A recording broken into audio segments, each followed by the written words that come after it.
Alright guys, thanks for joining me, and in this video we're going to talk about flex fuel, E85, ethanol, however you want to call it. That's probably my second biggest question I get on the channel, other than what are my wheel specs.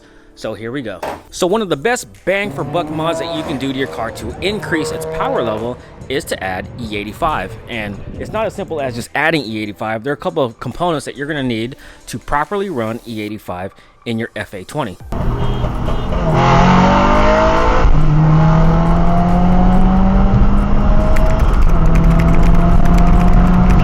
And we're just going to talk about the basics of E85. We're not going to get too technical on the subject because I know there's a lot of new owners and a lot of new subscribers on this channel that are interested in increasing the power level of their FA20 engine.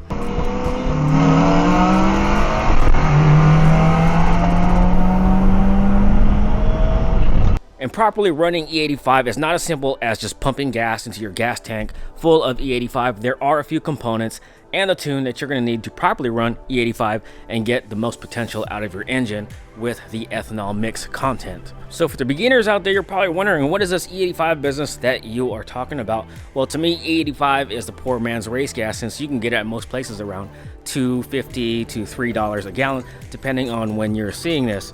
So E85 has an equivalent octane of about 105 octane. For you guys out there that have tried to purchase actual race gas, you're talking about $5 to $10 a gallon.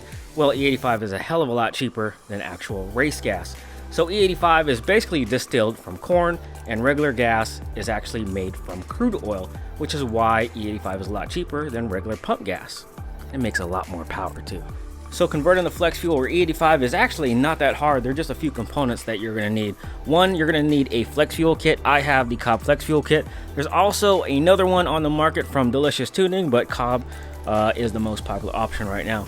Two is you're going to need an upgraded fuel pump. Now, some have been able to get away with the stock fuel pump. I highly recommend upgrading your fuel pump. There's two on the market.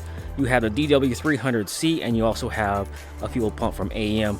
Some say the AEM was better, but most people have the mywrxchannel DW300C. And third is the most important part, is to get a proper tune from a reputable tuner. The two that I can recommend is Ron Watson and Mikey Body. Now those guys have posted incredible results on the FA20 with full bolt-ons and the flex fuel kit, posting results of over 400 wheel horsepower with just basic bolt-ons and ethanol out of a 2-liter on a stock turbo. To me, that is just amazing. So now if you're interested in running E85, I would highly suggest you Google search to see if you have an E85 station near your area. Now for me, the closest E85 station is about 60 miles away, but I constantly have E85 running in the engine, and I'm going to show you how I do that. Well, right over here, I have 4 VP jugs. Now I fill these up with E85. These are 5-gallon jugs, but they actually hold 6. So I have 24 gallons of E85 here. This lasts me about a month. So a 1-month road trip for E85 is really not all that bad in my books, since I am in that area at least once a month. So when I do go down there, I just bring the jugs with me and fill this up with E85. So one thing about E85 is that most people do not run a full mixture of E85. Usually people stay within the E50, E60 category, and I'm going to show you how I can easily mix that. Now there are apps that will help you calculate your ethanol content mixture, which is basically a mixture of E85 and regular pump gas. So with the ethanol content that my E85 station has, if I put in 6 gallons, I put in 2 gallons of regular pump gas. That will keep me around E50 to around E60. So you're probably asking, how do you read your ethanol content? Let me show you in just a minute. Okay, so here we are at the access port. Now, once you've installed your flex fuel kit and your tuner has activated all the parameters to read ethanol, you can program to see all your ethanol content mixtures, which I have right here. Right now, I am reading E62, which is kind of a little bit above where you want to be. You want to be around E50 to around E60. So running full 85 is not something you want to do, and the reason is your high pressure fuel pump, not your fuel pump that is in your tank, cannot handle full E85. There's no aftermarket options for a high pressure fuel pump as of now, and the reason for that is ethanol has poor lubricity when it comes to lubricating the high pressure fuel pump. Now, so how do you prevent from seizing up your high pressure fuel pump? One is to have a lower ethanol content, such as E50 to E60, and so to keep the high pressure fuel pump happy, I add about 2 ounces of Lucas ethanol stabilizer within each jug of E85 that I run, or I can just add this directly to the tank.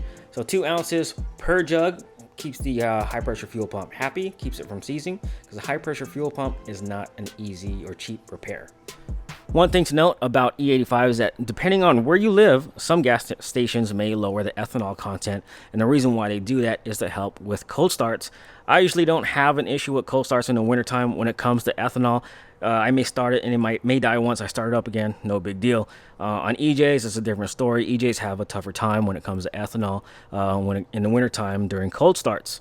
Also, a lot of people will tell you on ethanol, you're going to get a big decrease in gas mileage. I just drove the car to LA and back, and I still got over 300 miles a tank driving normally. We're talking about cruising between 70 and 90-ish miles an hour. So why does ethanol or E85 make more power? Well, like I said earlier, E85 has a higher octane rating. Also, it runs cooler. Now, with those two combined, allows your tuner to run more aggressive timing maps when he is programming your tune. And one of the biggest benefits with running a flex fuel kit, let's say you were on a road trip and you don't have an ethanol station nearby. Well, that is easy. Simply run or pump gas as you normally would with the highest octane that you can find, and the tuning software would automatically adjust with the fuel that it's reading through its sensors. So it takes the thinking all out of the equation. You don't have to do anything. And one last thing, let's talk about the costs associated with running ethanol in your FA20. So one thing that you're going to need foremost is a cob access port. You're talking about $600 to $650 if you can find it used. That's even better. Now you have your flex fuel kit that runs about $600.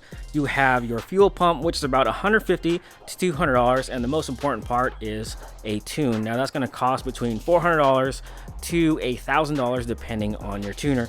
So about $2,500 to $3,000 or under $1,000, you can pretty much run ethanol. So even though I totally highly recommend getting all the supporting mods if you want to run flex fuel kit to get the maximum amount of power out of the FA20, you can be bone stock and run a flex fuel kit and still get the power benefits of E85. But anyways, that is it. I appreciate all of you guys' support, all the love for the channel. It's really amazing. I just can't believe it. Channel is actually growing steadily, and yeah, we're almost at 30K though. Ain't that some stuff, man? I started this channel just simply posting an exhaust video, and here we are at almost 30K. But anyways, that is it. Thanks for the love once again, and we'll talk to you guys later. Peace out.